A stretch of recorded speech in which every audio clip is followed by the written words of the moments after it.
Hey, what's going on out there in Atlanta, Bird Gang Land, and also on Uncle Steve's Lounge on YouTube? Please don't forget to take a look at that if you get a chance to, and subscribe to that YouTube channel. But right now, we are talking on a Sunday.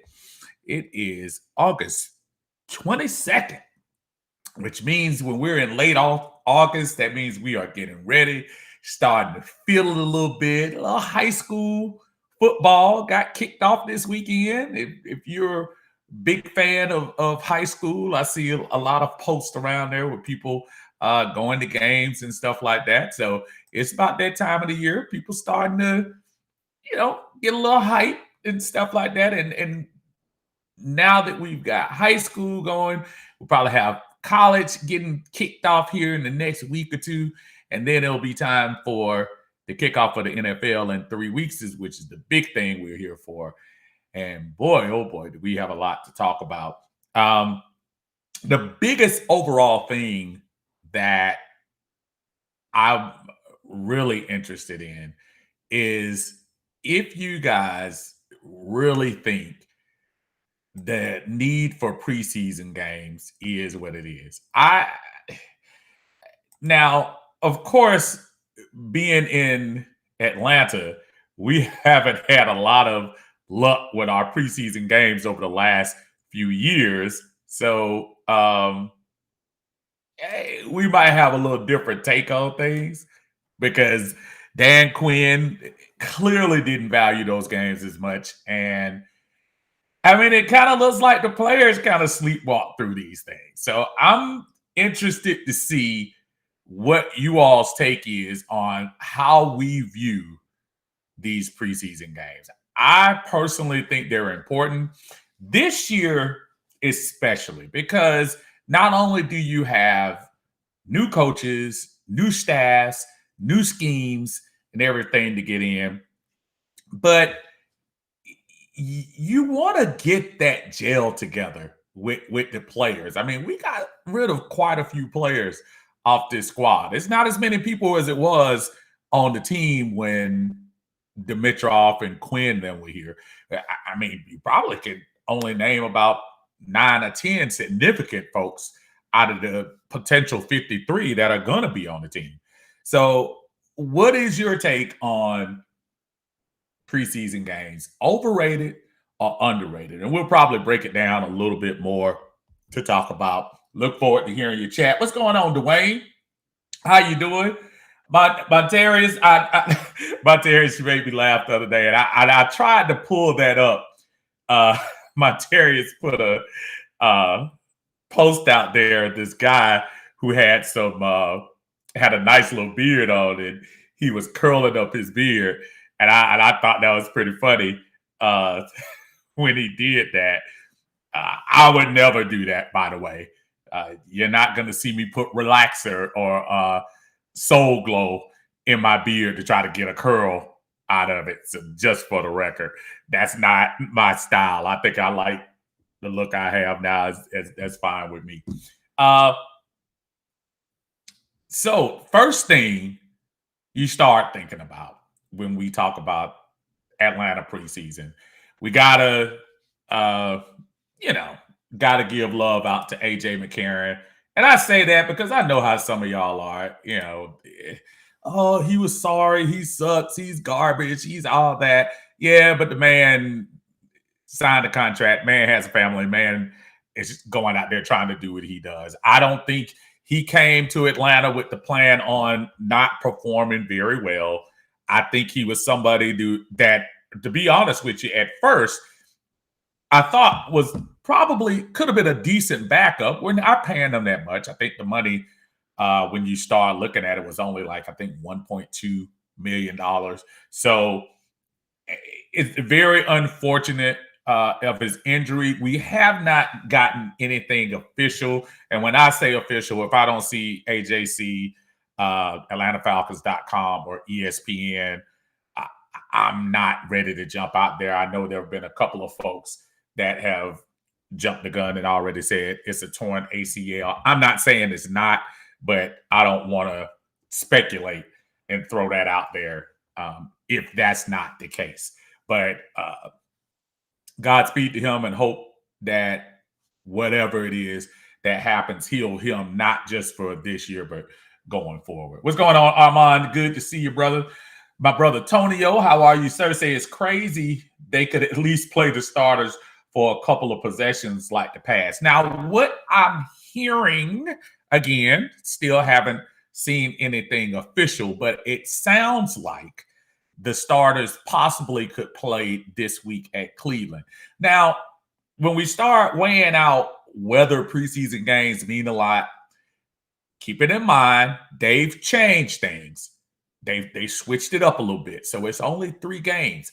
And now this last game, Cleveland, is your last bit of real live other people on the other side, aside of your teammates, hitting you. So maybe the thought was they had to split, they had to inter-squad stuff with Miami this week leading up to the game. Maybe they thought the starters got a lot of work then. Go into Cleveland, let the starters get a good little rep going there. And then essentially it's a bye week until the regular season starts. Because next week is, what would that be, August 29th? And so then you have a bye week per se and go into the season. So possibly that could be one of the reasons why you haven't seen a lot of the starters. In essence, the third preseason game is truly like it's been in the past, where you see the starters and things like that go in. I don't know. I know some teams have done it different. I know we've seen Patrick Mahomes in both games. I'm not sure if Brady played in last night's game or not, but different strokes for different folks. I don't know how Arthur Smith wants to do this thing. He's new to this too. So you have to figure it out and do what's best for the team. I'm not super over concerned about Matt Ryan going out there and practicing. And I mean that in the nicest of ways, because Matt Ryan is will be a 14-year vet. It's not like he doesn't know what to do. And I don't think, even with the lack of reps, that Matt Ryan would come out being super ultra cold coming into a season. If it's guys out there that can run clean routes, I think Matt Ryan has showed in the past that he'll be able to complete a pass to his receivers. I'm not as concerned about that. I think what does concern me is some of the younger folks that are on the squad, some of the other people that are on there. They need their reps on this team. What's going on, Demetrio? What's going on, brother? Tony Hill said, we haven't seen our golden egg touch the field yet. Don't tell me AJ Terrell got no. And you know what? I should have said AJ McCarron, the quarterback, the backup quarterback. My apologies if I threw that out there. Maybe I need to correct that before I throw it. That's false advertising. See what I'm saying? When I apologize. No, AJ McCarron, former Alabama great, 2-time national championship winning quarterback, came out the game.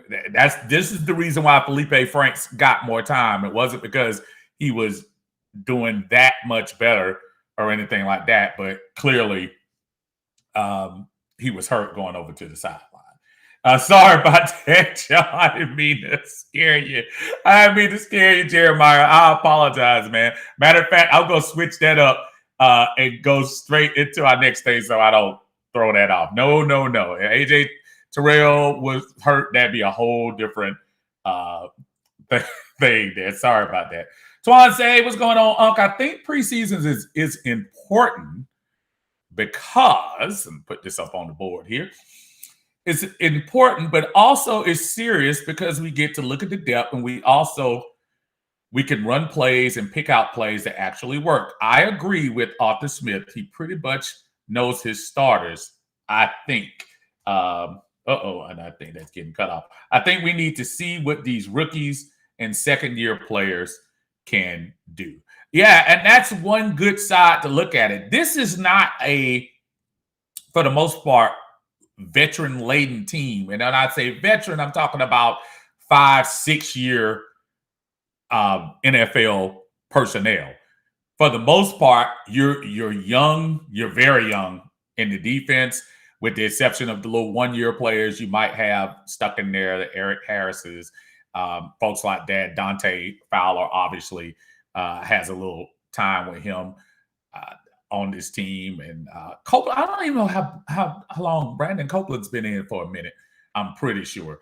But you have a lot of young talent on this team, and it would be nice to be able to get those folks out there and get an opportunity to give them their chance on there. Brother Daniel, I haven't heard from a while. Brother, how you doing, man? Good to hear from you out there. Said I'd sign Blake. Try that again.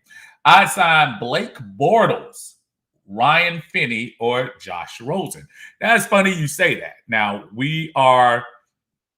I will switch here to my little screensaver because I knew we were going to talk about that. And I do have a list of the potential free agents out here. Now, this is not including guys who are already on teams and we may have a chance to trade or something like that. They have Alex Smith on here, but Alex Smith is obviously retired on there. RG3, which is a name I heard last night.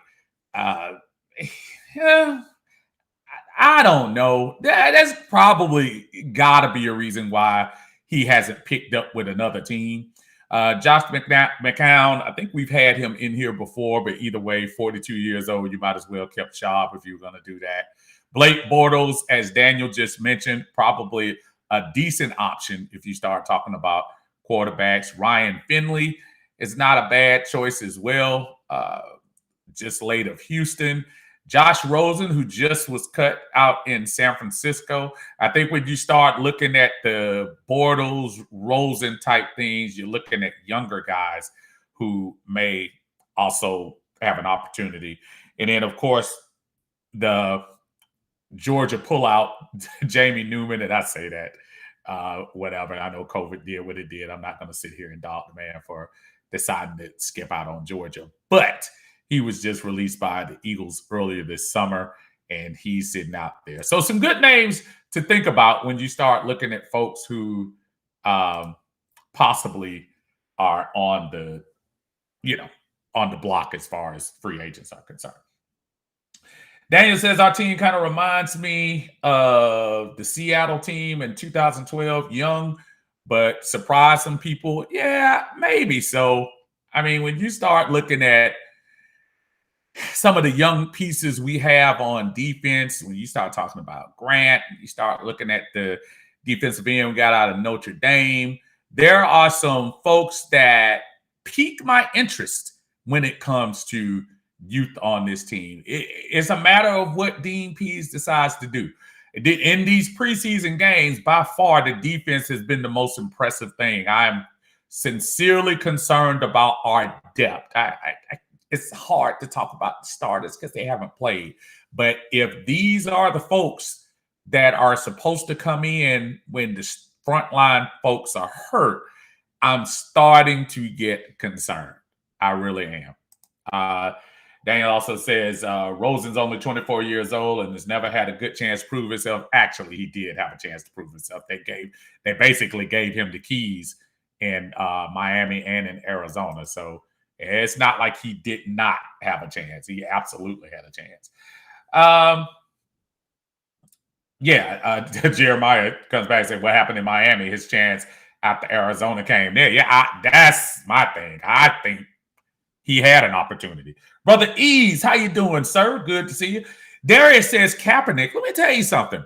I'm not opposed to giving Colin Kaepernick a chance. Hang with me on this thought for a second, though.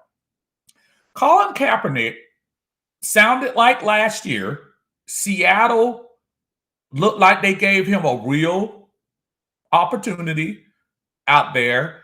And it was another team that was thinking about bringing him on, and I can't remember who it was.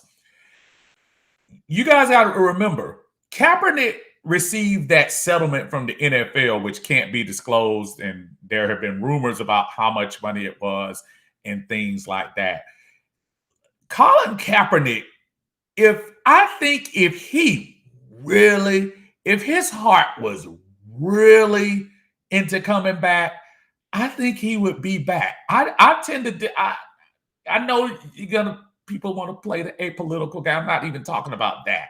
I'm talking about, I think in his heart of hearts, if he truly wanted to come back, he would already be back. So if he says he's okay and he's still good mentally to come back in the game, why not give him a shot? But maybe he was asking for too much money. I don't know, but we'll see. Jeremiah says D. Orlando Ledbetter AJ is out. D. Orlando confirmed it. Okay, thank you, Jimmy. I appreciate that. So D. Orlando Ledbetter, and you're not gonna get it. He's the closest person to the team from a media standpoint. So if he is out, then just not a good situation, folks. Even if you weren't an AJ McCarron fan, I don't think any of us had opportunity to really connect to wearing a jersey or anything like that. So just wish the best for him. Didn't want that to happen to the brother. Hopefully you get a chance. Daniel says this last game will show us a lot about the team. And Daniel, I did not read your comment. Said Cap wants too much money, and that probably was a lot of it as well. My brother Twan comes on and says, I like Josh Rosen. He's young and he has some kind of talent in him. Miami gave him a chance to start, but in Arizona, it was too early, and Arizona didn't have the talent like they do now. Here's my only problem with that excuse, though. If you're that talented, if you're truly the man, boy, that's a lot of teams. That's two teams. When did he get drafted? He got drafted the same year that Josh Allen and I can't remember, 4 classes ago, right? This is already his 4th team. Dude, there's got to be something about this cat that's not letting him stick. When I hear he hasn't gotten a chance, and I'm not saying you saying that, when I hear he hasn't had a chance, maybe he hasn't earned the chance to be a star. I mean, he was a top 10 pick. And you're a top 10 pick. I don't expect you to be on your 3rd or 4th team by your 4th or 5th year. I mean, even you saw talk about like Sam Darnold and Marcus Mariota, folks like, at least they stick around long enough. I mean, Josh Rosen was gutted the first year. I mean, who cuts their top 10 quarterback pick after a year? I don't know how long Jamarcus Russell stayed with the Raiders. I don't know whether that was more than 1 year or not. But dude, there's something on the inside going on with that. So I'm not drinking that Kool-Aid as far as that is concerned. What's going on, Corey? How you doing, sir? And brother Tidy comes on and says Cap does not want to play football. And that's where I'm leaning. I don't think he wants to play. And I believe whatever settlement he got from the NFL has made it nice enough for him to not play. That stuff they did in Atlanta a couple of years ago when he went out there to the high school and did the little workout where a couple of folks, and even in this group, oh man, you see how he throw that ball? That's why. Come on, bro. He working out at a high school. Come on now. If you're serious, you'll be at somebody's facility. If you're serious, you know that man was, and I said, political stuff over here. I ain't even getting into all that. But if he really, really wanted to play, he would have been on that Seattle roster last year when they gave him that shot. Not feeling it. Brother Armani, good to see you, brother. Jeremiah says, I can't see Cap having another run in the NFL. Jeremiah says, Falcons playing like Liberty Media. Gotta be from here. Yeah, I know. I hear you. Twan said it's something about Rosen that they did say before the draft that he had that spoiled attitude and he's entitled. So that didn't sit well with me. If you remember, he was the one that went out and said, every time I play the other teams, I'm going to go out and beat them and whatever.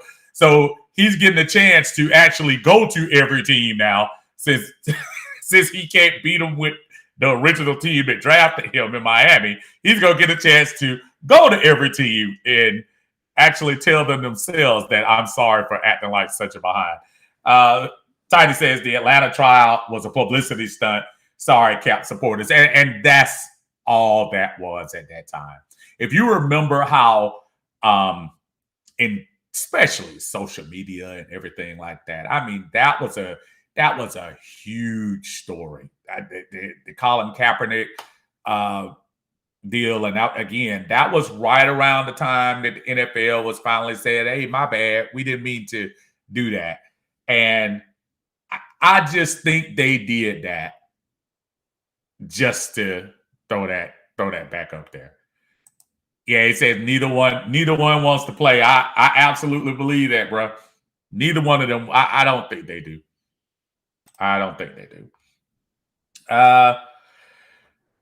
Daniel says trade a 7th rounder for Nick Foles or wait till the Bears cut him. Well, and I keep hearing this about trading for Nick.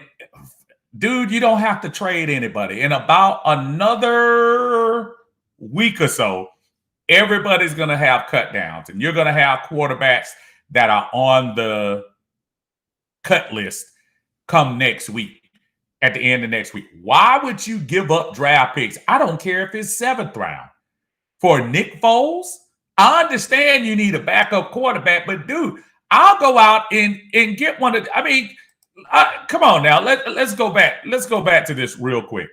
Let's go back to this list. Aside of Alex Smith, who is not coming back, RG3 ain't coming out here trying to get $5 million a year. And even if he did, nobody gonna give it to him.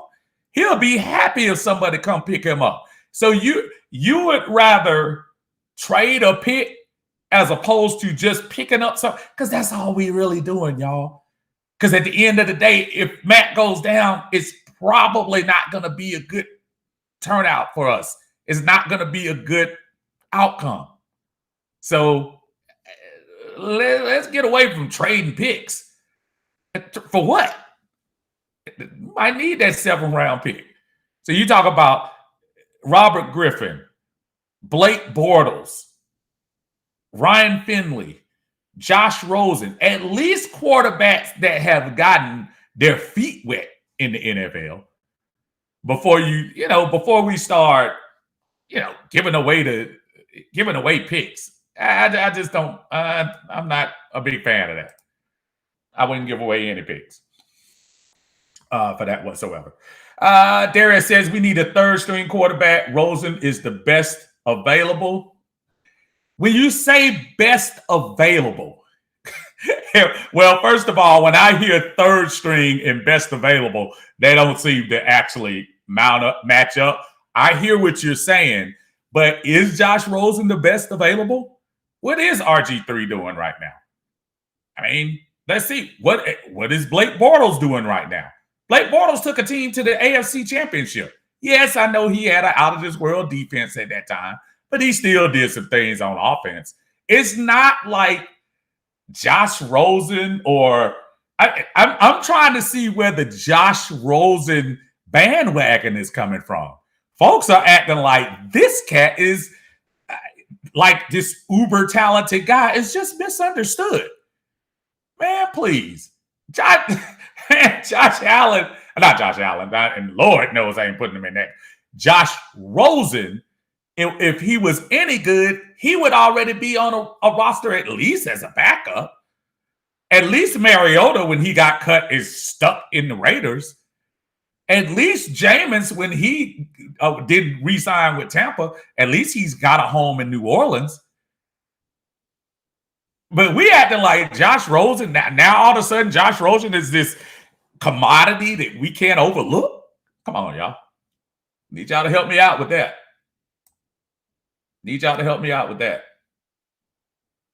My sister Monica, how you doing, ma'am? Says, right, Cap is getting money. And look, anytime you have money, I was about to make that so relevant to what's going on right now as far as that money that folks getting in the government. If you getting money, why you want to work? And I'm not. I almost thinking I'm opening that political door. But if you're giving somebody money, and I'm sure that wasn't a small amount. If you receive the amount of settlement that Kaepernick received, quarterbacking becomes second tier. Who cares? He's good, and he's been kind of quiet lately. So I don't know. I think he's fine. Jeremiah, Indianapolis will unload another former Eagle quarterback. Are you talking about Carson Wentz? Maybe so. Daniel says it will all depend on how long Ryan plays in the last game of the preseason. Monica says RG3 got a nice ESPN job. Yeah, he does, but you know, the allure of playing in Atlanta, Monica, I'm not trying to call him Baby Vic or anything like that. Listen, if he comes to this team, he automatically is probably your number 2 quarterback. And the possibility of him, I don't want to say revitalizing his career here in Atlanta. He's only 31 years old. And he's another story that even at 31, you start to think, what is it about RG3 that maybe he got tired of playing football as well? I mean, he had a nice little backup job with Lamar Jackson for the last couple of years in Baltimore. But I think if he's another one that probably he really, really wanted to play, he may not have taken that opportunity. So it's a very good point. Toddy comes back and says, Steve, this is what happens when an organization goes well over a decade without drafting a quarterback. Sorry, Falcons, but this is an organizational failure on our part. Let's run them down and tell me if I'm missing somebody. I shouldn't say Chris Redman because Chris Redman saved us at the end of 2007 by being a legitimate quarterback after the Joey Harrington, Byron Leftwich debacle, but he was the backup for Matt. Chris Redman, developmental. I'm thinking about quarterbacks behind Matt that could truly be developed. Chris Redman, no. Matt Schaub, but he was a veteran, but he was just not for the future. No. DJ Shockey, possibly, but DJ kept getting hurt. Help me out with these backup quarterbacks. To Tidy's point, we never invested in a quarterback to eventually groom to possibly push Matt. All the time, the majority of the time we got people, they were veterans who would have put in place to back up just in case Iron Man Matt went down. And there were a few times that we had to call on the backup, thank goodness, for this team. But as Matt gets older, the chances of that happening are becoming numerous. And we'll get to Felipe Franks in a few minutes for those of you ready to bring out the FF pom-poms for number 15.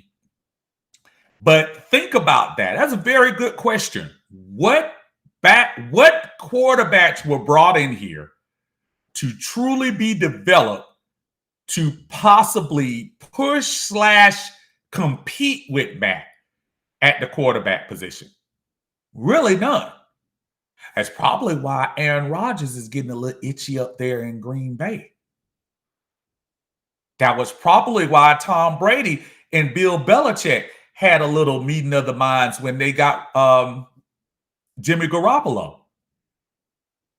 So anytime you bring that in, I mean, that probably for Brady, the Garoppolo thing probably worked out in his favor. Alex Smith with Patrick Mahomes. Joe Flacco with Lamar Jackson. Other teams do this. Other teams go out and say, you know what? Eventually, we have to start thinking about that. Flacco came in the same year as Matt Ryan. What's the difference with Baltimore and Atlanta right now? Baltimore didn't miss a beat. Flacco started that year. They let Lamar come in and do the rest. Baltimore hasn't missed the playoffs since. The beat stayed on. It stayed just like it was. But we have to start thinking about that. And yes, I know Felipe Franks was brought here as an undrafted free agent, but folks, you cannot call an undrafted free agent the heir apparent. Now, injury may push him into that position, but there was no thought to say, you know what? Let's hope and pray no quarterbacks get drafted. So soon as we can sign undrafted free agents, Felipe Franks is our guy. That's not what they did. Felipe Franks happened to be available and they got him. Daniel says, I'm sorry, I went past there. Daniel says Rosen could possibly come in and take the backup job. I'm not saying he couldn't. I'm not saying that. What I'm saying is why all of a sudden the outburst for Josh Rosen? Why not a RG3? Why not a Blake Bortles? Why go to somebody who's already traveled 2 or 3 teams? You know, at 24, not at 30 or 29. At least Blake Bortles, RG3, those guys had stability at their position. Josh Rosen barely can learn a playbook because he's moved from team to team in the last few years. So is it a coincidence that he's doing that? Or is it something about his personality that's not letting him stick with these teams? You got to think about that, folks. Top 10 pick, 3rd team, and I'm thinking this is 4th team, but at least 3rd team in 4 years? That's something's wrong with that.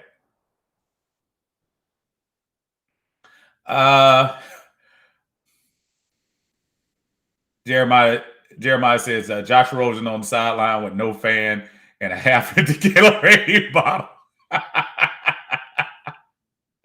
I look at Nick Foles too. I think he fit well in the system. Twan, I don't mind looking at Nick Foles, but let's hold out until we see what happens after the cut. Why give away a draft pick when you may not have Nick Foles? Nick Foles might be available. He might get cut, and you can just get somebody. It is much better to, and I know 7th round, 6th round size, like, oh, that's no pick. This year, we needed every single pick we could. We basically had to fill our rosters. And looking at the financial situation in the next year or two for the Falcons, you better hold on to every draft pick you can, even 7th round. So the Nick Foles thing, yeah, but let's Hold tight on that for a quick second. Brother Rusty, what's going on? Say, I don't even know what to say about these first 2 preseason games. I'm just going to sit here and listen because I don't know what to make of it. I understand we've been playing young guys and undrafted free agents, but we look undisciplined as well. That's on the coaching staff. Now, I will say the penalties went down quite a bit yesterday. I was encouraged by that. But then again, boy, their running game, boy, they were gashing us like nobody's business. And the passing game. Now, I also want to put in perspective before somebody goes and tries to jump off of a roof. Miami was playing their ones. We had second and third string, and probably mostly people who are not going to be on this team by the end of next week. So I do want to put that in perspective. If it looked like Tua was like hot knife through butter through the defense, he should have. You were going against second and third squad folks. He should have gone straight down the middle. He should have been successful at what he was doing. I agree with that. Daniel says, Cap got that settlement, and I haven't heard a peep from him since. Jeremiah says, RG3 has exemplary character. I actually had a chance to meet his wife and family. It was the year Baltimore came to Atlanta, and I think that was one of Lamar's first games. And Lamar was horrific throwing the ball, but he was doing his leg thing here, and Baltimore crushed us because their defense was really good. And his family was down there, and they were taking pictures, and they spoke to me and my son when they were down there. So I don't know about the man's character, but if you say so, hey, it's all good. Rusty says, on the side note, Flores from Miami is a real good coach. He has those dudes disciplined on both sides of the ball. One of the Bill Belichick guys finally seemed to have panned out. Listen, Miami was 9-7 last year. It's not like you got to make any excuses for them at all. Miami is on the up. They're just in a tough division with Buffalo just miles ahead of them. And it'll be interesting to see what New England does with the influx of folks they paid for this year. And then, of course, let's see if the Cam Newton project actually pans out in 2021. It definitely did not pan out last year. Daniel says, signed Tim Tebow. All right. Tidy says, ironically, we drafted Schaub. And here's the deal with that, Tidy. You did it right that year. There was no doubt in our mind that Michael Vick was going to end up being the starting quarterback for that team. Just like the situation I was talking about. Chris Chandler, 2 years removed from taking the team to the Super Bowl, or was it 3? 3 years removed. We're going out and getting the top quarterback in the draft. Sneaky on the Falcons' part, right down there in the 4th round from Virginia, they drafted Matt Schaub. And I know we can make all the jokes and stuff about Matt Schaub and what he hasn't done and whatever. Matt Schaub started a lot of years with the Texans. And actually, Matt Schaub has done a decent job backing up. He backed up Mike Vick not too bad during the year that Vick got hurt. He wasn't that horrific. It's just the team just kind of fell apart when Vick left. And then, of course, we remember the Seattle game a couple of years ago where Matt Schaub almost engineered one of the great comebacks against Seattle here in the Georgia Dome. David says, Sean Renfrey. I forgot about Sean Renfrey. Tidy, not to push Matt. What's going on, Dre? How you doing, sir? Justin says, what about Ben Kirk? Ben Kirk was brought in, though. They didn't draft Ben Kirk, right? Wasn't Ben Kirk was Ben Kirk brought in? Was Ben Kirk drafted? Or did we bring him in from? No. That was the other cat from New England that we brought in. I guess Ben Kirk was drafted. Jeremiah said, no fire on the ice. Dominique Davis. Forgot about him, Monica. Good name. Dominique Davis. Good. Yeah. I remember him too. The answer is none. Dak with Romo. That's another example. I know I'm way behind on these comments, y'all. I'm sorry. Corlin said this is a failure on blank. Out of all the coaching regimes and roster turnover, funny how Ryan and Blank are the only two left. Ryan is Blank's guy and will be Teflon so long as Blank wants him to be. I disagree. I love how we really dog out Arthur Blank. I'm gonna tell y'all right now, Arthur Blank might be one of the top 5 owners in this league, and I just keep it real for y'all. Not only is Arthur Blank listen to the players and he gets involved with a lot of stuff off the field with the players. Look, Arthur Blank thought he did the right thing by overpaying these guys after the Super Bowl. If we're going to point a bad thing about Arthur Blank overpaid these cats after the Super Bowl. I'll say that. He overpaid Devontae. He overpaid Matt. He overpaid Julio. He overpaid Desmond Trufant. All of those are decisions that I think you should have gone the Pittsburgh route. Pittsburgh is really smart about that stuff. Pittsburgh says, hey, if y'all going to threaten us with free agency? We're going to let y'all get all the way to the end, Greg Lloyd. We're going to let y'all get all the way to the end, Le'Veon Bell, and see what happens. Both of those players went on. Neither one of them did what they did when they were in Pittsburgh. That's the way you have to do things. You have to take that financial thing seriously. If it's anything, I'll give him and I give him a C on that. He's loyal. But who isn't? If you own a store, if you own a business, and you see a salesperson that is over and beyond what everybody is doing during that time, you're going to make an investment in that guy's contract to keep him on.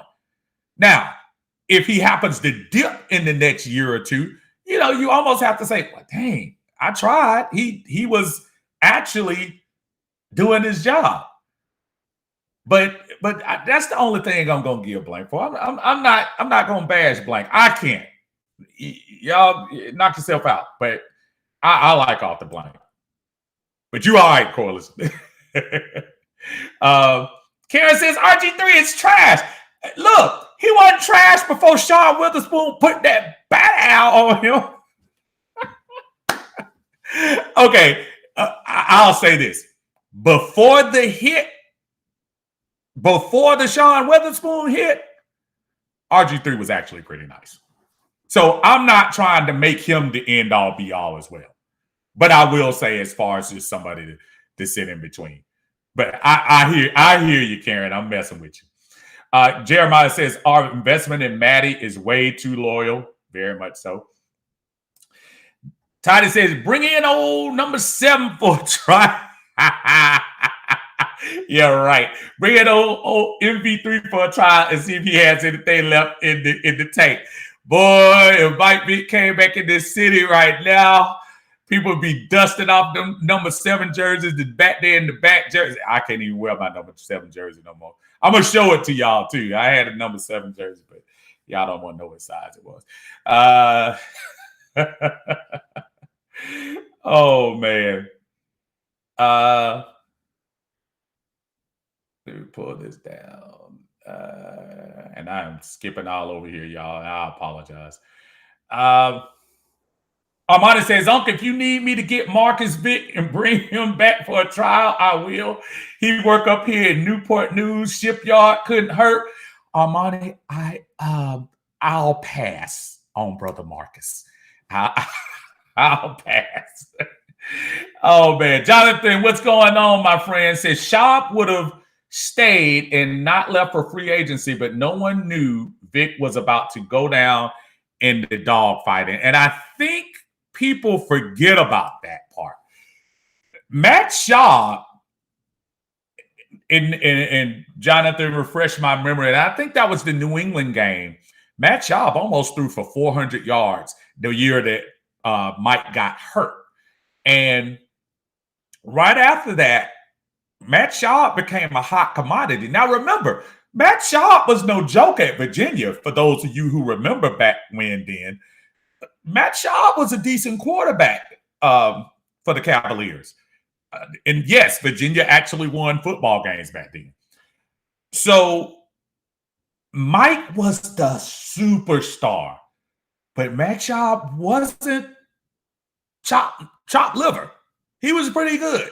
So to your point, you're absolutely right, Jonathan. He was a hot commodity because people were saying, "Oh, y'all got him on the bench. Shoot, we could bring him on in there." And the Houston Texans went on and did that, and he went on to start a few years there. And he didn't do anything super great, but I think he did throw for 4,000 yards one year. I know he threw a lot of interceptions after that as well. Good to see you, brother Jonathan. Dre says, if Smith's playbook is anything like it is on Madden 22, this team is in some trouble because his play calling is trash.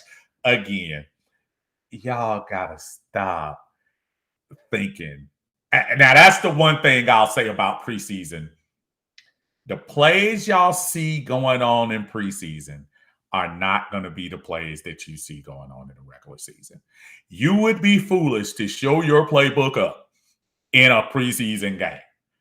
You have 17 games to show another team this year. And there are folks that dissect this stuff up and down. And if you look on a preseason game and you say, "Oh, that's a cool little play right there," people are already looking to see, "Oh, Falcons run that right there." He even said it in his press conference. He said it's a vanilla offense. We're not going to give away the game plan in game 2 of preseason. He's playing strictly vanilla plays. And probably as far as defensively, they take more chances. You're going to see a lot of blitzes. Somebody was talking about that last week. We blitz too much. Well, in preseason, you're going to see a lot of blitzes because they need to see if these guys can do it. They have to see. There's no way to know if these guys have the ability to blitz unless you throw them out there. So as far as play calling is concerned, Danny Etlin, that's the guy I was thinking about from New England. Thank you. Thank you, Tidy. Jaqual, what's going on? Doug Johnson came in for Vic. No, I'm talking about in 2000, I guess that would be 2003, the year Vic broke his leg. I know Matt Schaub came in for one of the games against New England and threw for quite a few yards. I see Jonathan down there verifying that was New England that he came in and had a huge game against that. Yes, Doug Johnson was here, but Doug Johnson was not going to be the heir apparent. Tidy says, just like we fought Quinn for being a player's coach, Blank has showed to be a player's owner, and that's not always a good thing. Again, you are absolutely right. And if I was going to have a fault of an owner, I would rather him lean toward that side than to be the stingy owner, ask Deion Sanders, ask Gerald Riggs, that doesn't retain quality folks when you have them. Go ask Deion which owner he would want and see if Deion would have continued his career here in Atlanta instead of running off to San Francisco and then via Dallas. Dallas via San Francisco. You want that owner to be loyal, but yes, to your point, Tidy, you don't want your owner pushing your quarterback out in a wheelchair during the game. No, that's not cool. And you might think it looks cool, but that's not. For those of you who remember that. Jeremiah says spoon. David, what's going on, brother? It wasn't the spoon hit that ruined RG3. It was the shot to his knee from Nagata. Then trying to play that Adidas ad and came back too. So but that particular year against Washington, he wasn't able to come back to play. Because if I'm not mistaken, I think, and I'm going to have to refresh my memory, because they made the playoffs, but I don't think he played. That particular year, Washington did the same thing we did. They got RG3, who you knew was going to be the quarterback, and then they got Kirk Cousins slyly in the, was it second or third round? But they did the same thing we did with Vic and Shaw that particular year. I remember the hit that our Baltimore buddy put on him and put him out. But that particular hit that Spoon put on him put him out of that game. And we went on to win the game against Washington, which was a big game towards the playoffs that year. But I do remember what you're talking about. Jeremiah says preseason is about development. We don't roll film to it. When y'all start thinking about what it seems like Arthur Smith is doing, remember, not only is Arthur Smith due to this head coach game, he doesn't know these guys. Aside of Sharp, who he brought over from Tennessee, and I think it's somebody else who came from Tennessee that's on. He doesn't know these guys. So he has to trust that they pick those starters that they say, hey, these are the guys, I don't want to say to protect, but these are the guys that are our guys. Now I need to fill out my roster. So these 2 weeks have been to decide who's going to back up these 22 folks that I've determined that are going to be my team. And I say 22, but there's probably a couple of folks behind when you start talking about wide receivers. I think obviously Zacchaeus is going to be here from a wide receiver standpoint. When you start talking about special teams, you know, Koo is going to be here. You know, Harris, the long snapper, is going to be here. So you have to determine out of those guys that were on the field yesterday, who's going to make it? Is it going to be Etheridge, who kind of went from a really good game last week to a game this week? Those are the type of evaluations that you need to do. So I hear you on that. Doug Johnson beat the Giants on the road. Yeah. You know, that was kind of funny. For a couple of years, we kind of owned the Giants. Believe it or not. Jeremiah says Jonathan is stats true dirty bird. Absolutely. Corliss, he collapsed after taking a snap in the third quarter versus Seattle. He was never the same after that. You're talking about RG3. Yeah, look, again, I'm not trying to sell you completely on the RG3 experience. I think what I'm saying is, while I keep hearing Josh Rosen and I keep hearing trade for Nick Foles, which the trade for Nick Foles thing is kind of borderline ridiculous, because I mean, why am I going to trade for Nick Foles right now? The person that you're bringing in to back up Matt Ryan, it's not going to be somebody who's potentially starting for a game.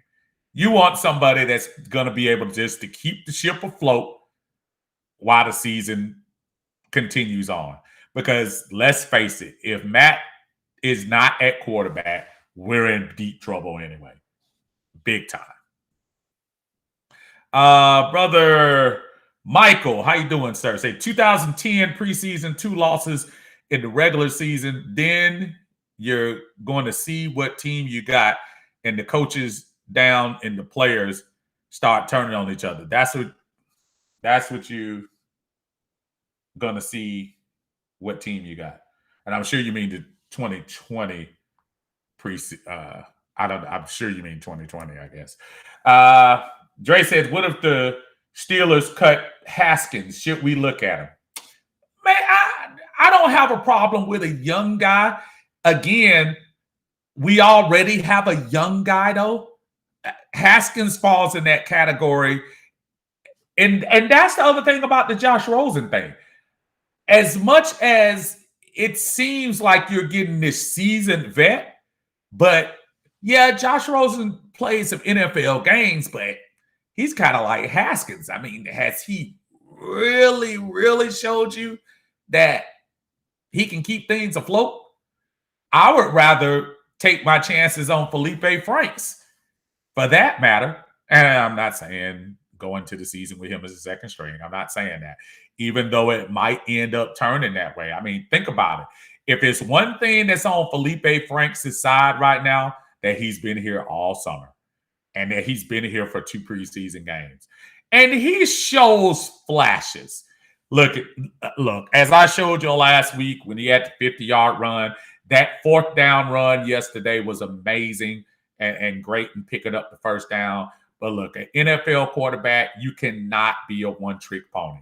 You've got to be able to throw the ball. And he had a couple of plays that, he turned around and put some fire on the ball, but then he also had one where he threw right to the middle linebacker. And yeah, the receiver failed, but sometimes you got to be able to look down there and see that thing. So I like what they're doing with Felipe Franks. I like what I see from him. I listened to Arthur Smith during his press conference, as his post-game press conference yesterday, and it sounds like he is really going to be committed to teaching Felipe Franks this offense. So if you got anything out of that, Felipe's probably going to be here for the long term. Dre says the Redskins did not give him a chance. You're talking about Haskins. Haskins did not play that well. And I know he was young. I think Haskins should have stayed in school, because didn't Haskins come out a year early, if I'm not mistaken, out of Ohio State? I'm not sure Haskins was ready anyway. I'm not sure he was. I don't know how he's doing up in Pittsburgh, too, just to show you how much I pay attention.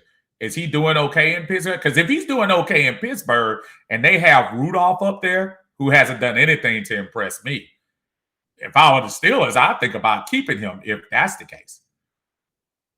If Haskins is doing that. Titus says Felipe is a taller, more athletic version of Tim Tebow. That's actually not a bad comparison. Will flash a pass every now and then, which he has.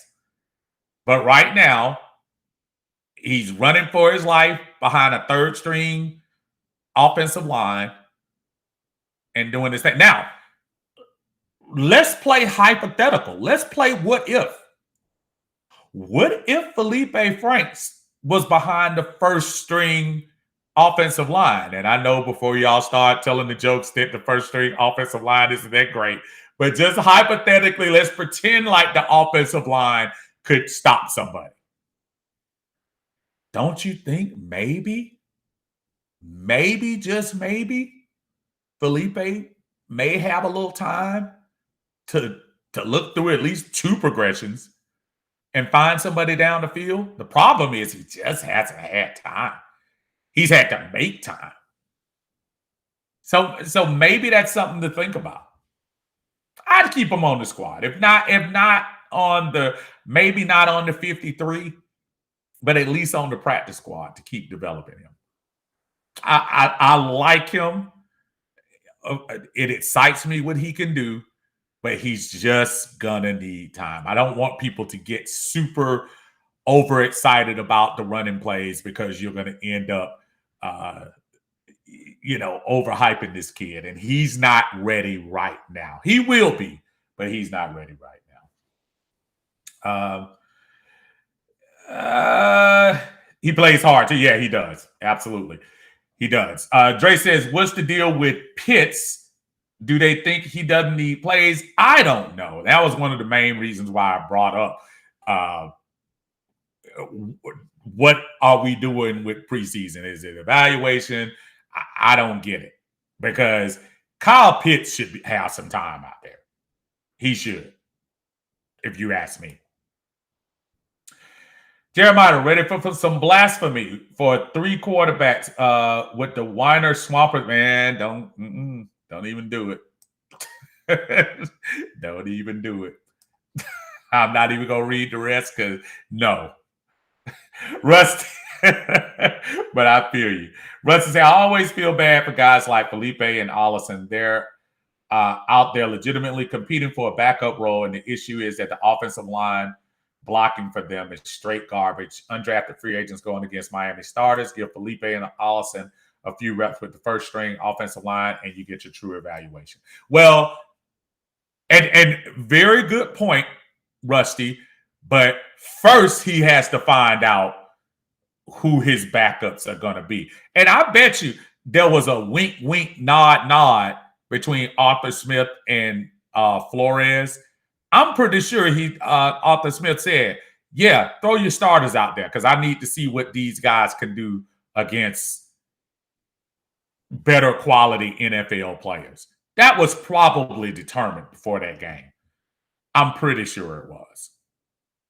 And it'll probably be the same way for Cleveland next week. Amani said it is official. AJ McCarron is out for the season with the ACL tear. Yeah, I know you were talking about, Jeremiah. Yeah, I know exactly what you're talking about. Taysom Hill just died. Nah, I don't even want the stench of Saints on this team. Brother Corey, how you doing, sir? Said we need a real quarterback. I can't believe we're talking about quarterbacks that's not good enough to play in this league. Oh, Monica, yes, because some of those throws were there, especially in the end zone. Yeah, he hit sharp. Boy, he hit sharp dead in his breadbasket, and he couldn't bring that play in. Monica, I was so ticked off at that. Yeah, absolutely. Titus says Taysom is under contract with New Orleans. I don't even know why we bringing up a quarterback with New Orleans at all. I hear you. Taysom is not a good Taysom, dude. He wouldn't last all year. Dre says Tidy Franks is built Tebow out there with the Jags, looking at Jamarcus Russell of the tight ends. Corey says Levi Lewis. Amani said, I know y'all saw that Ash Chew and Arthur Smith gave Franks. He should. He's an undrafted free agent. He should give him that. I mean, he did. And I don't know which play that was after, but I saw on the bench that maybe that was when he threw the interception. I don't know. But he should. I mean, it's preseason. It's preseason, and he's an undrafted free agent rookie. Of course you're going to be in his face. You got to. He can't make those mistakes. If Felipe Franks is the second string quarterback, the backup quarterback, he's a twisted ankle.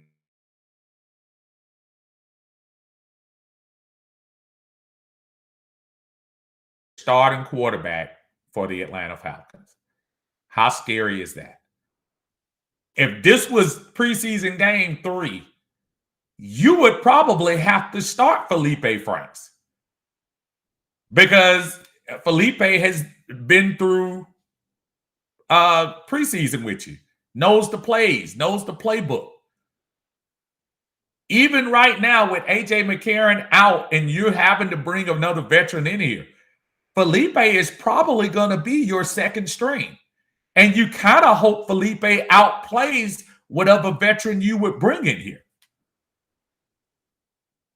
Because other than that, would have been wasted time. Rusty says, I think Arthur likes Felipe. He was chewing him because out on the sideline last night, he wouldn't be on him that hard if he didn't see potential. He said that in the press conference. Yesterday. As far as Pitts is concerned, he's under bubble wrap. That's what Jeremiah says. I don't even understand that. At first, I was thinking maybe he had some hidden injury, but they clearly showed a lot of plays in the practices where he was out there, doing his thing and catching passes and all of that stuff. So I actually don't know. Sounds like we're going to see the guys next week at Cleveland, which might change my mind to go into that game. I almost thought about not going. It's actually an off day of mine, so I may end up going to that Sunday night game, just at least maybe for the first quarter or two, just to see. Monica said that was after the safety. Okay, probably telling him to throw the ball away. Got it. Corey says, I don't think Felipe is the answer. I watched him when he was with the Gators, and I didn't like him then. Only thing about him when he was with the Gators, the problem there was he had unrealistic expectations. Felipe, I think, was the number 2 rated quarterback coming in to Florida that year. And he was supposed to be the guy. He was supposed to be like the best guy since the aforementioned Tebow. And he did not turn out to be that guy. Glad that he did a little bit of redemption in Arkansas. But yeah, people from Florida are not going to remember him fondly. But I'm willing to give him a chance. Again, he's not here to battle for the starting job. We just need somebody to hold the clipboard. It's not even clipboards anyway. Hold the Microsoft Surface and be able to come in and Matt gets hurt. Dre says, Steve, let's don't think it would hurt. He is not gone out of the lead. Did you say Eli Manning? Dre, you gotta stop drinking when you come on here with me, bro. Dude, Eli Manning is so far away from doing this. He could care less about football right now. Eli Manning is probably getting ready to be on one of Peyton's shows. Well, actually, he was on the show. Well, didn't they do the little trivia show together? Or was that with Cooper? I forgot who. Maybe that was Eli. Eli not thinking about playing ball anymore, man. Yeah, Eli would not come to play second string for the Falcons. Absolutely not. Rusty, I know we need to taper expectations for rookies, but bump all that. Kyle Pitts, a lot is expected of you, especially after not playing in preseason. Arthur said he is ahead of schedule. Okay, make sure you bring it week 1. I want 1,000 yards and 10 touchdowns this year. I don't think that's too much to ask.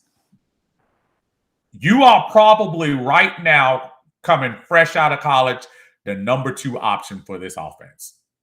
Fresh out of college. You probably do need to put up 1,000 yards. I agree with you. Jeremiah Dre, I want to agree. I saw Eli Manning decline so sharply. Yeah. Please stop putting up Eli Manning things before. Rusty says, pass the joint. Oh, man. Yeah, listen, I'm not dog. Eli's going to be one of them cats. And I know it, and I'm going to turn the page to something else in a few minutes. Eli's one of those guys that he's going to get in the Hall of Fame. Eli Manning is going to get in the Hall of Fame for beating the greatest quarterback in NFL history. He's not going to get in for being electric at quarterback. He's not going to get in for having 9 4,000-yard seasons, which I don't think he ever has. He's not going to get in for being anything special in the regular season. Eli Manning's place is already set. When he retired, he was done. Do you realize the Manning empire, not just Peyton, but the Manning empire probably they probably have something up their sleeve for Eli as it is. I have no concerns about bringing Eli Manning in. Lisa says on the left-hand side, Eli isn't coming here. Anthony saying passing. See, y'all gonna get me in trouble, man. Y'all talk about passing joints on the show, man. Come on, y'all. Here you come. Some Facebook person says, guy, were you selling some cannabis on there? No, But no, Eli is, yeah, that's a pipe dream, folks. I say a pipe dream. Pipe dream would insinuate that we want him here. I don't even know if I would want Eli Manning here, because the last time we saw Eli Manning, he wasn't looking that great. So there is nothing redeemable about what he could give us as this is going on. Jeremiah said, like I say, Eli watching his Giants jersey. Corey said, Eli coming back, then Fields is coming. Lord have mercy. Please don't mention that man's name. Tiny said, hey, let's pass that thing over here. Oh, man. Jay said, Steve, man, my man. No, man, I'm just playing with you, man.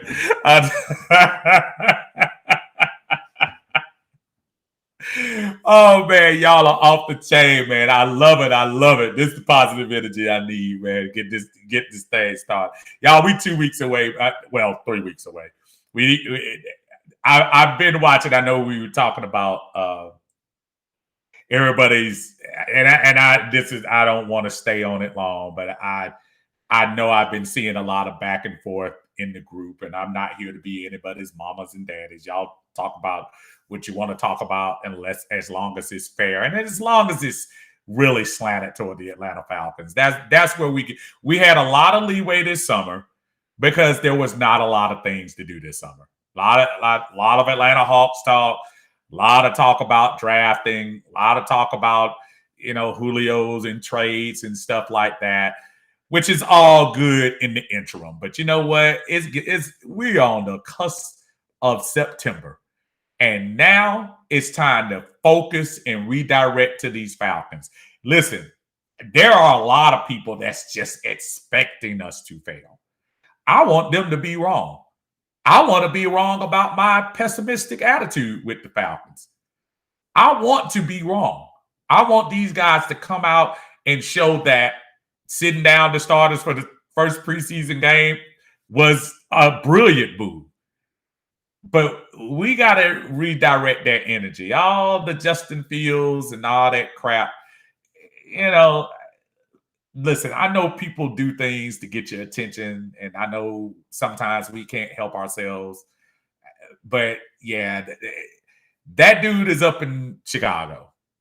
We got Kyle Pitts, and I hope Kyle Pitts puts up, just like Rusty says, 1,000. I'll put more. I hope he puts up 1,212 touchdowns. But that's the focus that we need. We need to start refocusing that energy to this team. And that's why I don't ever mind the energy being critical of the Falcons. Criticism can make you better.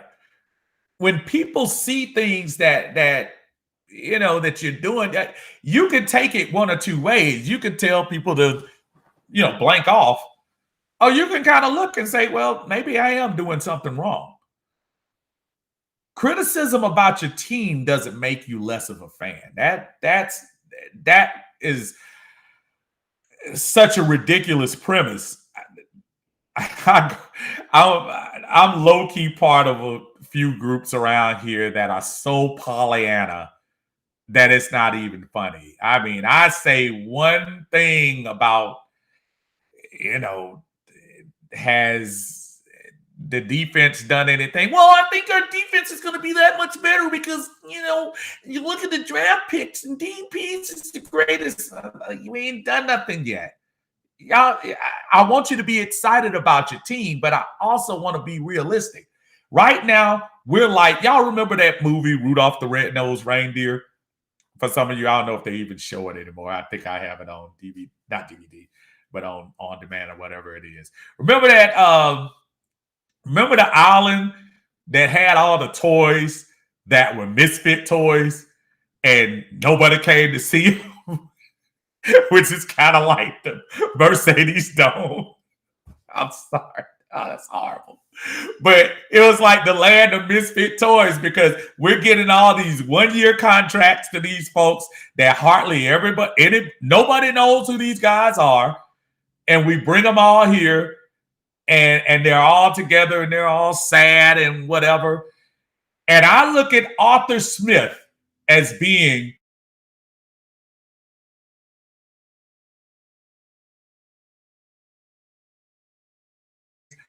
and he's flying in and he's gonna pick up all those misfit toys, the Brandon Copelands, the Dante Fowlers, the Eric Harrises, the just all those guys, and we're gonna take those misfit toys and bring them to a better place.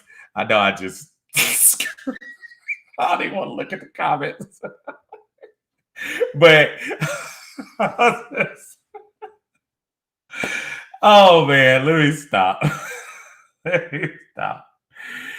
Oh, yo, Steve, I hope we're wrong and we get a pleasant surprise against the Eagles. Jeremiah says, be optimistic. I'm trying to be optimistic, but there's nothing wrong with pessimism either, Jeremiah. I think that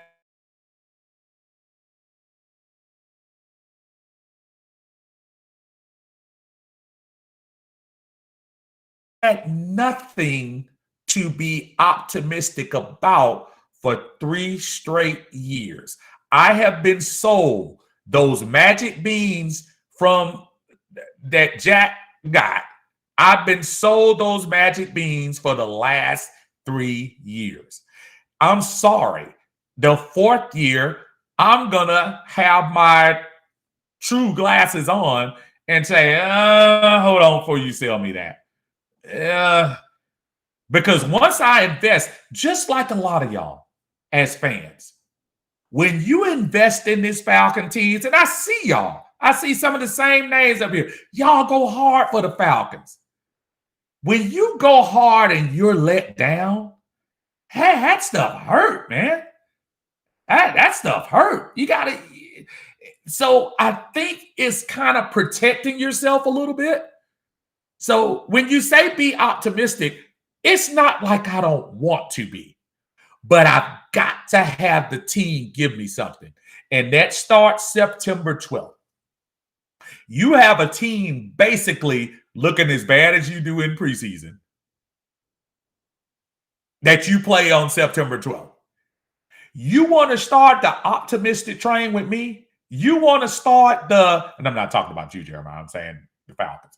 If you want to get me optimistic about that team on September 12th at the end with 3 seconds left, go into the victory formation and go and kneel down and have a 1-0 record. That 1-0 record, folks, if we have it, if we get it, will be our first winning record since 2017.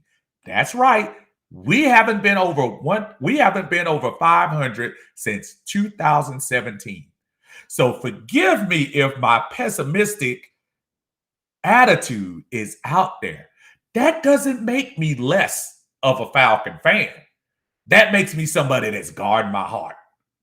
That makes me somebody that's saying, ooh, don't y'all tease me again. Don't do it. But I'm a big boy now, so I can do that too. Corey says, I can't refocus until we address the future quarterback situation, not expecting too much out of this team. And again, I don't have a problem with you saying, Corey, that doesn't mean Corey's not going to root for him. That's not what that means. What he's saying is he's not expecting much. And that's not bandwagon either. Corey has been in here, and I've seen Corey after the games last year and the year before. And I've seen how he responds when we win and when we lose. So we gotta, we gotta get that going. Jeremiah, every year we get more fans or less. And here it's been more. Jeremiah says, Corey, we'll get there. Tidy says, Steve's, I'm naming the movies from the 1930s. Damn you, Tidy! But oh man, Jeremiah says Falcons fans always left counting on next season. We know it, and again, that we're not saying that to be facetious. We're not saying that to be negative. We're saying that because it's kind of true for the last 3 years. Anthony, man, if there's one group I'm in, if you breathe Matt Ryan's name, they threaten to kick people out. And I probably know the groups you're talking about. I probably do, but I'm not going to name them, but I probably do. and those and those people who are so, their blinders are strapped in. If you say one negative word about Matt Ryan had a 65%, he had 66.7. You're out of the group. Those are those groups I really don't want to be part of anyway. Because you're not being truthful. You're not assessing your situation correctly. Right now, every Falcon fan right now is on edge. That's why we've been infighting. That's why y'all keep getting these Facebook violations. Y'all chill out talking about people. Y'all stop all that mess. Stop all that. Don't make me go out here and get a switch for half of y'all out here. Talking about each other ain't gonna help the Falcons win. But that being said, we're all on edge. We're all on edge because we don't know. Are we closer to the 4-12 season that we were last year? Or is there true upside in those games that we lost by one possession, those 4 or 5 games? Are we closer to that team? We just don't know. And we haven't seen our players, so we don't know how to evaluate each other right now. So we're kind of scared. We're kind of we don't know how to act right now. So people forgive us if we're giving off negative vibes. It's not negative vibes. It's like we don't know. Monica said, "Is that the Dirty Bird page?" Jeremiah, we need a new quarterback. He did a good turn for us. Birgitta Johnson, I know you. Remember the Misfit dolls? Don't know what made her a Misfit toy. She was just there. That's our 1-year contract, people. We don't know why they were there. They probably don't know why they were there either. Listen, by the way, the claymation movie was 1964. See, now, and Brigitte, if y'all haven't made the connection, that's my sister. Yeah, we lived off those movies. So the parallel that I'm making is really pretty close. If y'all have ever seen that before. What's going on, Christian? How you doing, brother? Good to see you. Dre said, Steve, what's your hype song going into this season? You know what? I gotta get a new hype song, man. I haven't been, I haven't had a chance, but you know what? We got 2 weeks to go, and I'm going to bring that back in because that was actually a popular segment we did this summer about your hype songs. We're going to get that done next week. I got a video to show y'all, though, for 1 second, so y'all bear with me. Hey, man, we need to win. The team is our rep. Absolutely. I'm with all you say. Say it. Tidy. We've gotten so many Facebook violations recently. Absolutely, man. People just need, and again, the thing is, I see y'all fighting each other, but you're fighting each other over it's kind of the same things. I think we all agree that, look, I want nothing more to be sitting in front of this computer at about 7 o'clock, and I'll probably come on after the game if I'm in the stands or whatever, I'll try. But I want nothing more to be jubilant and myself and Brother Tidy and Brother Marcus to be sitting on here. And Lord knows I don't need Marcus to get overexcited about this team next year. But I want the rest of us to be talking about this win. And I don't even care. I'm not saying celebrate it like a Super Bowl, but it's going to be something if we can go 1-0 because we hadn't done that in 4 years either. We just need some excitement here, y'all. Just need some excitement going on. That's what I'm talking about.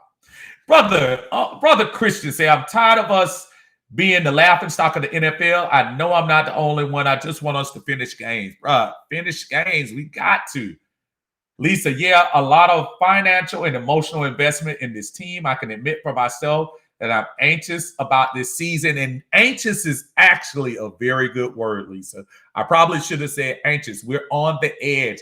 Folks, I think that's why preseason is making us so nervous, because we see the guys in that Falcon uniform getting destroyed these first two games. We don't realize that, at least some of us don't realize that these are probably not the folks that's going to be playing on September 12th. These are the folks that hopefully will back them up in case they get hurt. But sometimes our mind plays tricks on us. Our mind is saying, I see a person in uniform playing. That's the real team. That represents me. That's why I'm getting so fed up with this stuff. But that's not it. It's hard to separate. If I see somebody in football uniform with a Falcons head, with a Falcons jersey and a name on the back, I'm assuming that guy's playing in a regular season game. And that's not the case. A lot of these guys are just roster fillers right now. But it's hard. Our mind is just telling us, root for a Falcon, root for a Falcon. And also the football factor, period. Unlike baseball, 162. Unlike basketball, 80 plus. Unlike hockey, 80 plus. Unlike even soccer, they play nearly 30 matches. You get 17 opportunities during the season to show that you are great. 1 week could make the difference between you going home or going to the playoffs. Once a week, you get an opportunity to show your fans how great you are. The Falcons have not done an absolute great job of that. And it's not that the fans are leaving, but the fans, we built up this barrier not to get hurt. That's why we're lashing out. That's why we've been going at each other. That's why the posters start getting divisive. That's why people are coming up. I'm going to tell y'all right now. This particular post right here will just like fingernails on a chalkboard. Well, I don't like the group anymore because everything's so negative. It's not like it's supposed to be. And man didn't leave. You can't sit here in a group that has gone through a 7-9, 7-9, 4-12 season and expect everybody to be popping confetti and acting like everything's fine.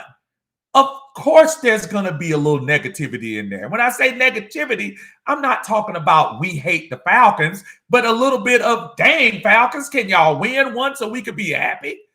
Can we be Tampa Bay one time and hold up a Lombardi? Can we be Kansas City and bring somebody out of the woodworks? That's the kind of stuff I'm talking about. Every single time. Well, I was going on this post. This post said that Matt Ryan isn't great. I don't like you anymore. You go to the Romper Room Facebook page. This is the Atlanta Bird Game, where 30,000 plus passionate fans want to talk about what's really going on with the Falcons. Not the Pollyanna stuff that was, well, Frank Darby, he looks like he might be the next Julio Jones. That kind of stuff. That's the kind of things that just burns me up, man. I'm sorry. What's going on, Marcario? How you doing, man? Happy Sunday, my brother. I can't wait to be up there to see us whoop on them Eagles, man. That makes two of us. I will be there. Buck Smith, them coaches and Arthur Blank know what's going on. We're trying to get some good backups. I hear you, Buck. I hope, listen, I hope that's the case. Again, though, remember, we haven't seen winning football in this city in a long time. So we waited all summer, and the first time we see our team play another team, albeit preseason, and we still see L's coming up, some of our mind can't detach that away. So if we go into this Cleveland game and win 19-18, at least that'll be something to feel good about. Just something. Just a little something. David Starr says, Bill Parcells says, you are what your record says you are. Good football teams win those games. We lost by one possession. Bad football teams don't. You're right. Michael, now you know why Julio left the party. Now, it doesn't matter. I know why. But he's gone. Julio gone. I don't want to even talk about Julio anymore when September come in. We had Julio talk from the right before he got taken away till now. It's time to concentrate on who we got here. And I'm not talking to you, Michael. I'm talking to everybody who decides to talk about that.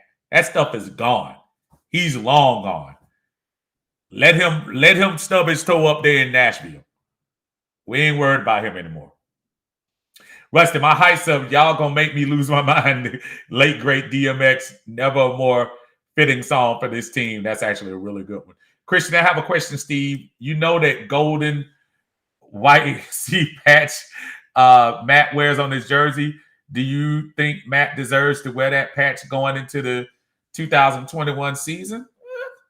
I mean, he earned it, what he had before. I mean, you know. But isn't the golden patch, isn't that something different? The golden one, does that mean, is that the MVP patch? That the golden one is? I think so. But listen, Matt is still the leader of this team. I'm not gonna sit here and absolutely blame every single transgression that has gone on with this team on Matt Ryan. He's gonna get his share, but not everything. Our defense is putrid, has been for the last 3 years. We have players starting for us that wouldn't even be on the practice squad on some teams in the last 3 years. I want to have faith in Arthur Smith and Dean Pease and Dave Ragone and hope that whatever they teach these guys, not only does it erase what they learned during the Quinn era, but they can take this information and move forward. That part, Jeremiah, I can be optimistic about. Jeremiah said, I'm not fighting anyone anymore. Open mind, empty heart. Yeah, you got, I got you. And that's one of the reasons why I like talking to people who have different opinions, as opposed to starting a negative connotation. There's a couple of y'all in here that are just tough apples. I think some of y'all want more attention and you just throw up silly posts just to get silly reactions. But I like interacting with folks. I one of the main folks that when Tidy and when I first started interacting with him, and I tell everybody the story, he was sitting over here acting like Devonta Freeman was the next coming of Emmitt Smith. And I know I'm exaggerating a little bit, but I just kept trying to tell him, dude, what he is not that guy. But we respectfully went back and forth on that. And he'll tell you, I mean, that I stood my ground, he stood his ground. That's how it's supposed to go. We didn't go straight to the jugular. You bleep, bleep, bleep, you bloop, bloop, bloop. Nah, that crap. That's kiddie stuff. This ain't a kiddie group. Yeah, kiddie group, y'all go to Twitch or something. Well, Twitch is not kiddie, but Armando says people don't know how to argue football without getting personal. That's when folks lose credibility. Amen. Jeremiah, the Ghetto Boys, my mind playing tricks. Yeah, what you know about that, man? That's old school right there. I've always been a fan of Ludacris, of course. Move, Get out the way. Jay said John Harris in the building. I leave John alone. Jeremiah said with full contact. Christian says in my Michael Clark Duncan voice, "We tried, boss."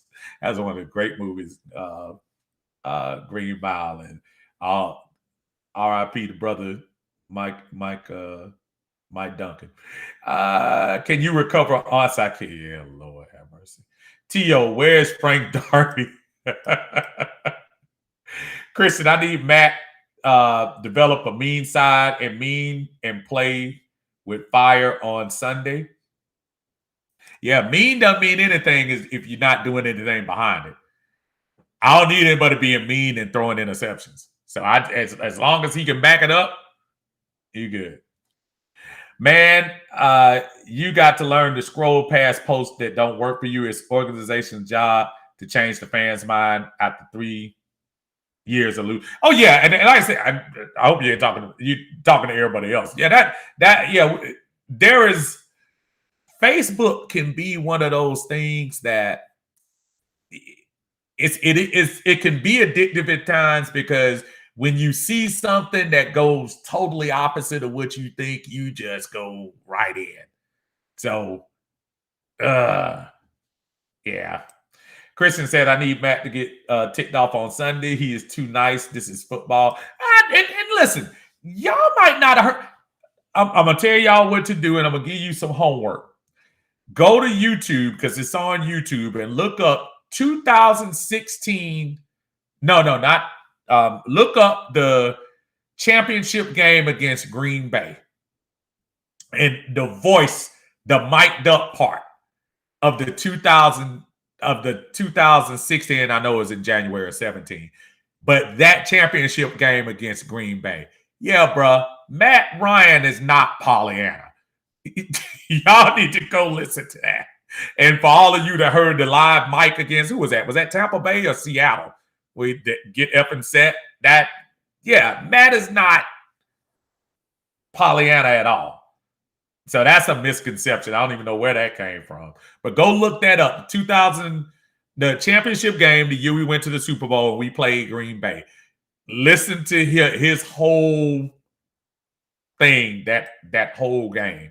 Yeah, Matt is not that guy. We'll be okay. Just let the season start. That was Brother Aaron say. We still don't know what to expect. You're right. You're absolutely right, Aaron. But nothing wrong with conversation, too. Jeremiah Ridley will excite. John, this being a Falcon fan is for a heavy brown liquor drinking, snuff dipping, big cigar smoking grown-ups, bro. All chilling needs to get off the drinking couch and leave the room. It's actually not a bad deal. Jonathan says, TJ Duckett, move, get out the way. And as I said, when TJ would come on the field, for those of you that remember, that was his song. As soon as he come off, nothing gets you pumped up with that. Anthony Booker, my comment was general and not directed to you. I figured it wasn't, Anthony. I was just trying to make sure. Hey, bro, I'll see what I see. I did want y'all to look at two things, and then I'm gonna probably close out.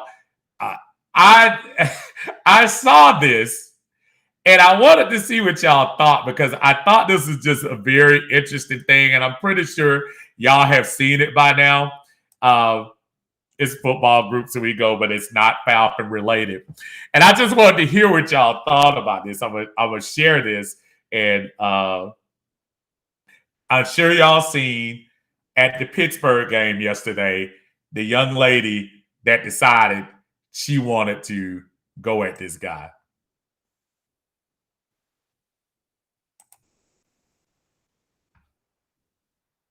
And she swung on him. He takes off his glasses. He hits the lady, takes out the dude. A nice punch right there.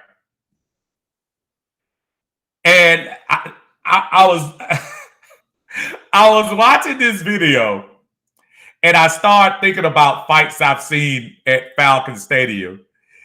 These folks here are crazy. Now, if you've seen the video, the young lady right there, the little drunk lady, she at least where the video ended up picking up, she seemed like she kind of started.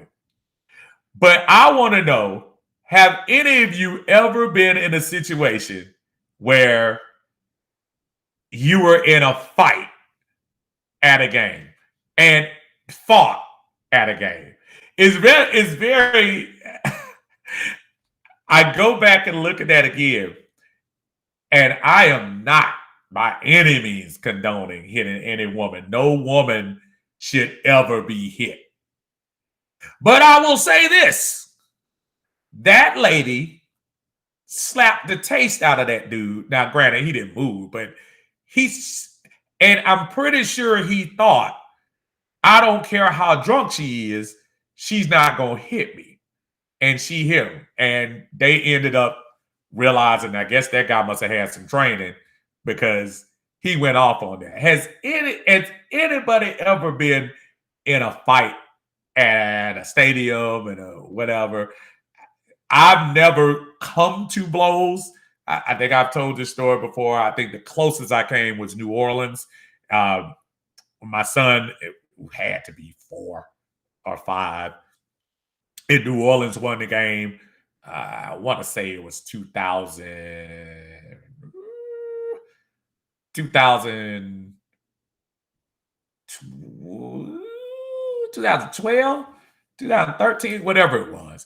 And this guy was definitely inebriated. He was talking, and he goes down to my son and touches him and whatever. And that might have been the first time I think I publicly was about to put hands on somebody. And luckily his folks were there and they stepped in between and they apologized profusely. As a matter of fact, one of the guys who was there pulled the guy and looked like he was a Saints fan himself and looked like he was about to pull him. Like, what the blank wrong with you? And stuff like that. But I just wonder, has anybody ever been in that situation? And I know alcohol gives you that courage, but just really strange about that.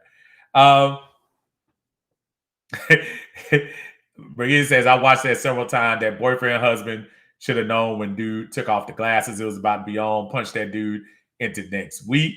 Absolutely. She was supposed to be dropped like a bad smoking habit. Well, again, I'm definitely not here to condone hitting a lady, but that was one of those things where you kind of look back and say, "Woo, that was something else." And when I started thinking about moments of the weekend, that was something that I looked at and I said, that would be something else to talk about. And you can put the comments down there. I would love to hear what you all are going to say. And then last but not least, this off of the sports overall category, which was yesterday's 100-yard meter run and the Prefontaine Classic. And I know our girl Sha'Carri Richardson making her first run since the Olympics, and she failed. I think what fascinates me about this more, I think it fascinates me that she talked a whole lot, and I'm looking right now, she is getting destroyed.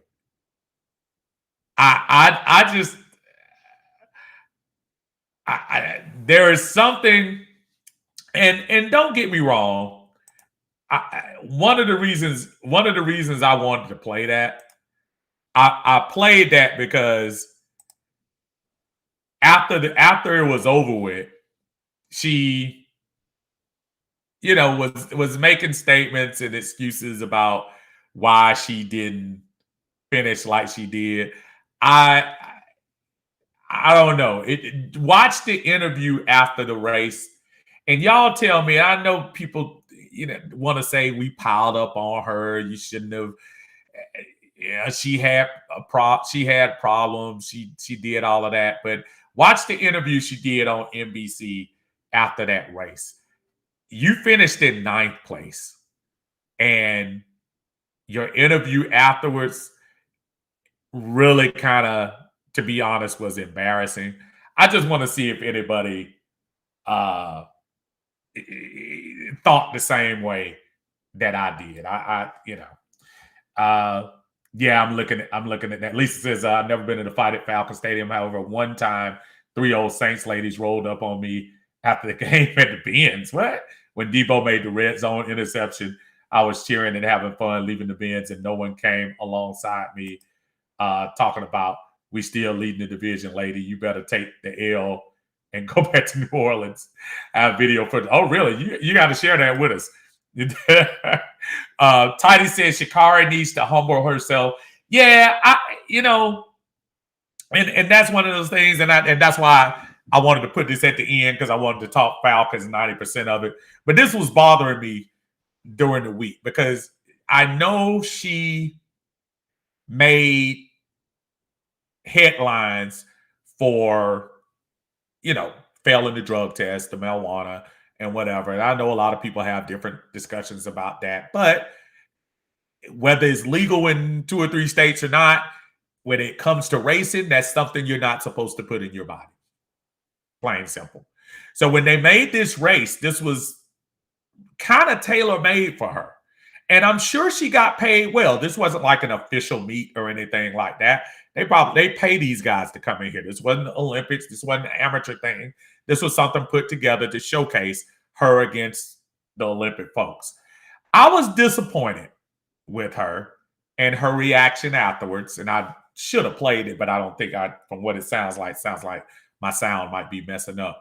But just listen to it for yourself and see what y'all think about it. Christian says she didn't smoke before the race. See, now I wasn't even gonna go there, but she was laughing very nervously after the race. She didn't quite make any excuses, but she was going on this little rant about how she's the 6th fastest woman in the world, which, if you were the 6th fastest, you were 9th in this race. So that means all of them jumped ahead of you. I just hope the young lady gets some help. And I keep hearing she's only 21. Yes, she's 21, but I've seen younger people be more poised. Nobody say you're going to win the race all the time. She might come back and win the next 10. That's fine. But to Tidy's point, I just hope you humbled yourself a little bit. Sometimes you gotta be careful about that. Brigitte says lots of pressure, but she's been doing a lot, but probably not training as hard. She needs to just step away from the media and gather herself. She's young enough to come back. People acting like it's all over. And that's the thing. And that's the one part I did agree with her in the interview when she said it's not over for her. The Olympics in 3 years. She's going to be fine. She's going to make the Olympics, and she's probably going to have an opportunity to redeem herself and do that. But I will say, to your point, to step away for a little bit, gather yourself, just get away from things for a little while. Get away from the media, to your point. Stop reading Twitters. Stop reading Twitter posts. Stop getting on Instagram, because that stuff can probably, the more popular you are, if you have 1 million followers, 100,000 of them probably don't like you, or 100,000 of them will probably talk junk about you. So I think hopefully she'll take that time to get together. Armani says, I remember that last knocked the cheese head off that Packers fan. Hey, that lady knocked the cheese head off that fan. I think I remember the video you're talking about too, as far as that's concerned. That's fun. But anyway, that's just some food for thought. Just want y'all to get into that. Listen, next week, last preseason game, I probably won't be on because I might be at the game. that day, I'll let y'all know one way or the other. But Brother Tidy will always probably be holding it down that particular day. If not, if I don't go to the game, I might do that as a live reaction game on Uncle Steve's Lounge. If y'all get a chance, look at the scroll, YouTube, Uncle Steve's Lounge. Please tell people about it, subscribe to it.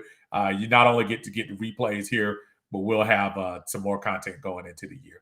Hey, glad y'all joined me. Appreciate it. Good to talk Falcons. Good to have fun. Good to laugh. We will catch y'all next week. I'll be on probably sometime during the week. Pop in and see what goes on. Until then, y'all have a great week, and we'll talk to y'all later. Peace.